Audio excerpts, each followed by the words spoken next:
नमस्कार, मी सुवर्णा. बुलेटिन मध्ये आपल्या सगळ्यांचं पुन्हा एकदा स्वागत. सविस्तर घडामोडींना सुरुवात करूया.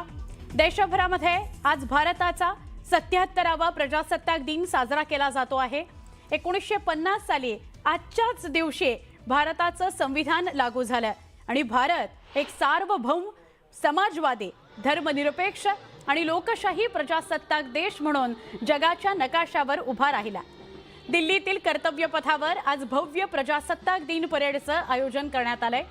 यावेळी राष्ट्रपती द्रौपदी मुर्मू यांच्या हस्ते ध्वजारोहण केलं जाणार आहे आणि त्यानंतर तिन्ही सैन्य दलांची ताकद, शिस्त आणि शौर्याचं दर्शन घडणार आहे. विविध राज्यांचं आकर्षक चित्ररथ, सांस्कृतिक कार्यक्रम आणि शालेय विद्यार्थ्यांची प्रात्यक्षिकं या परेडचं खास आकर्षण ठरणार आहेत. देशाच्या एकतेचा, अखंडतेचा आणि संविधानाच्या मूल्यांचा पुन्हा एकदा संकल्प घेण्याचा आजचा दिवस आहे.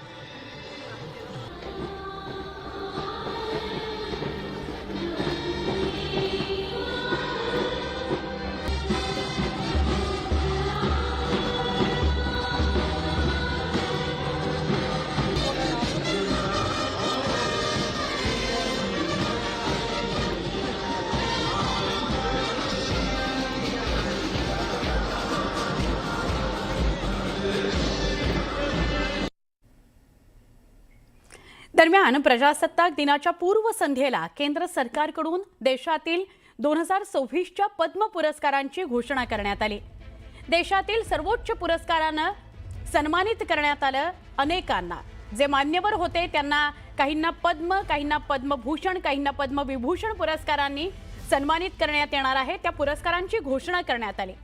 महाराष्ट्रातील अनेकांना पद्म पुरस्कारानं गौरवण्यात येणार आहे. त्यामध्ये लोकनाट्य क्षेत्रात तमाशा कलाकार रघुवीर खेडकर आणि कृषी क्षेत्रातील योगदानाबद्दल श्रीरंग लाड यांना यंदाच्या वर्षीचा पद्म पुरस्कार जाहीर झालेला आहे. यासह पालघरमधील वारली संगीतकार भिकल्या लाडक्या धिंडा यांना सुद्धा पद्म पुरस्कारानं गौरवण्यात येणार आहे. क्रिकेटपटू रोहित शर्मा आणि हरमनप्रीत कौर यांना पद्मश्री पुरस्कारानं गौरवण्यात येणार आहे. तर दुसरीकडे अभिनेते धर्मेंद्र यांना मरणोत्तर पद्मविभूषण पुरस्कार जाहीर झालेला आहे.